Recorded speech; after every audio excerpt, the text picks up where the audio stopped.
आज Doubtnut app download करें। Doubtnut पर अपने सभी गणित, रसायन विज्ञान, भौतिक विज्ञान और जीव विज्ञान के डाउट्स का करो सफाया।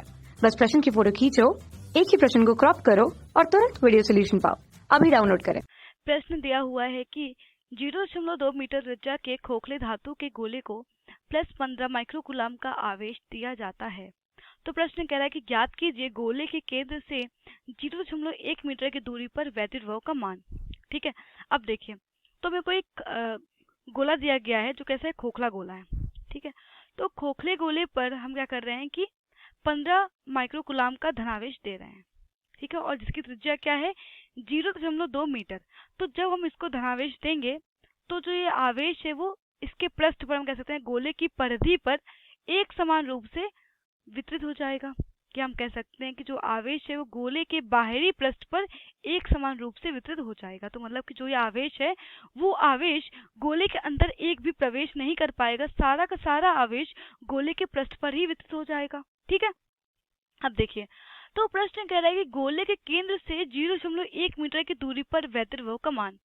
तो मान लेते हैं कोई एक बिंदु, ठीक है, कोई एक बिंदु P मान लेते हैं और हमें ज्ञात करना है बिंदु P पर वैद्युत विभव का मान जिसकी गोले के केंद्र से दूरी है 0.1 मीटर की।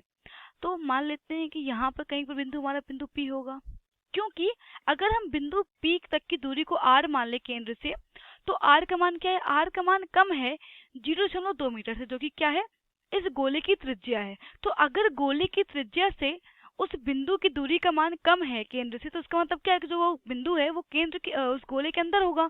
इस प्रकार हमने बिंदु P की स्थिति ज्ञात कर ली कि हमारा जो बिंदु P है वो गोले के अंदर है। ठीक है, अब हमें ज्ञात करना है इस बिंदु पर P पर वैद्युत विभव का मान। ठीक है, तो देखिए गोले के अंदर अब आवेश तो क्या है, शून्य है, क्योंकि गोले के अंदर तो एक भी आवेश आया नहीं, सारा का सारा आवेश इसके पृष्ठ पर वितरित हो गया। तो अगर आवेश 0 हो गया तो इसका मतलब क्या है कि वैद्युत क्षेत्र का मान भी शून्य होगा, क्योंकि अगर आवेश शून्य है तो इसलिए वैद्युत क्षेत्र का मान भी शून्य होगा। ठीक है, अब देखिए वैद्युत क्षेत्र, हम कह सकते हैं कि वैद्युत क्षेत्र में और जो विभव होता है, तो इन दोनों जो संबंध होता है वो कुछ इस प्रकार है, E बराबर होता है dV/dr। ठीक है, अब देखिए, तो चूंकि जो है हमारा जो वैद्युत क्षेत्र उसका मान क्या है, शून्य है, तो इसलिए जो विद्युत विभव है उसका मान भी क्या होगा, शून्य होगा। तो इसका मतलब क्या है कि जो वैद्युत विभव वो क्या होगा, नियत होगा। वैद्युत विभव क्या होगा, नियत होगा। मतलब कि अगर हम गोले के अंदर कोई भी बिंदु ले लें, अगर हम गोले के अंदर कोई बिंदु ले लें, यहाँ पर यहाँ पर यहाँ पर, तो हर एक बिंदु पर क्या होगा, वैद्युत विभव का मान क्या होगा, नियत होगा।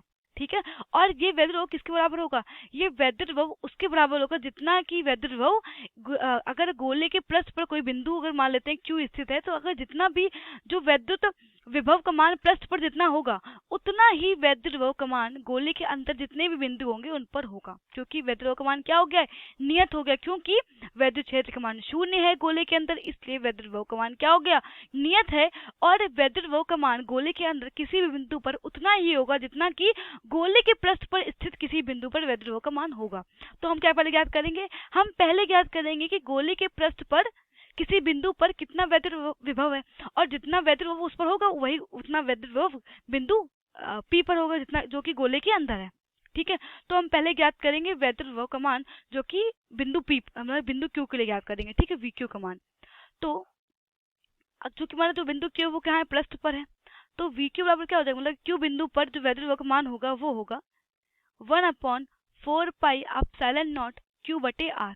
ठीक है, R क्या है, R है इस बिंदु Q से केंद्र तक की दूरी। तो बिंदु Q से जो ये दूरी होगी ये कहलाएगी R। ठीक है, हम सब R डैश लेते हैं, हमने R लिया है बिंदु P के लिए, तो उसको मान लेते हैं R डैश। ठीक है, और R डैश का मान कितना होगा, R डैश का मान होगा गोले की त्रिज्या के बराबर, क्योंकि जो बिंदु Q है वो गोले के पृष्ठ पर है, तो इसलिए Q से जो हम कह सकते हैं Q से जो दूरी होगी केंद्र तक की वो बराबर होगी त्रिज्या के। ठीक है, तो R डैश का मान कितना हो जाएगा, R डैश बराबर हो जाएगा त्रिज्या के बराबर, जो कि दिया हुआ है 0.2 मीटर। ठीक है, अब देखिए 0.2 मीटर हो गया, तो अब हम यहाँ पे मान रख देते हैं। तो 1/4 पाई एप्सिलॉन नॉट क्या है, नियतांक है जिसका मान होता है 9 × 10⁹ होता है, गुणे आवेश कितना है, तो आवेश में दिया गया है 15 माइक्रोकूलाम, तो हम कन्वर्ट कर लेंगे कूलाम में, तो ये हो जाएगा 15 × 10⁻⁶ और बटे R डैश। तो देखिए R डैश का मान कितना है, R डैश का मान है 0.2 मीटर। जब इसको हल करेंगे तो पूरा हल करने पे जो ये मान निकलेगा बिंदु Q पर वैद्युत विभव का मान, तो वो होगा 6.75 गुणे 10 की घात 5 वोल्ट। जब इसको हल करेंगे तो ये किसके बराबर हो जाएगा, ये बराबर होगा 6.75 गुणे 10 की घात 5 वोल्ट। अब देखिए हमने बिंदु Q पर तो वैद्युत विभव का मान ज्ञात कर लिया है, तो बिंदु Q पर अगर वैद्युत विभव का मान हमने ज्ञात कर लिया है तो जो बिंदु P पर वैद्युत विभव का मान कितना किसके बराबर होगा, बिंदु Q के बराबर होगा। ठीक है, क्योंकि जो वैद्युत विभव का मान है वो क्या हो गया, नियत है। ठीक, तो इसलिए हम लिख सकते हैं कि बिंदु P पर क्या लिख सकते हैं, Vp बराबर क्या हो जाएगा, VQ।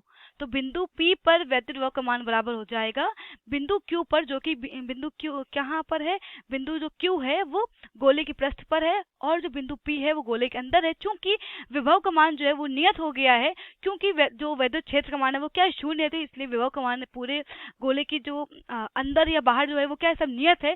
तो इसलिए जो Vp का मान होगा वो VQ के बराबर होगा। तो इसलिए हम कह सकते हैं कि जो बिंदु P पर जो वैद्युत विभव का मान होगा वो होगा 6.75 गुणे 10 की घात 5 वोल्ट।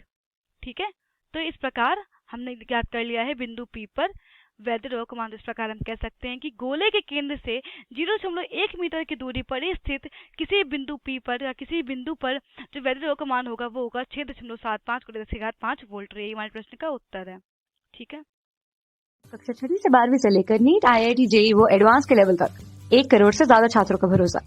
आज ही डाउनलोड करें डाउटनेट ऐप या व्हाट्सएप करें अपने सारे डाउट्स 8400 400 400 पर।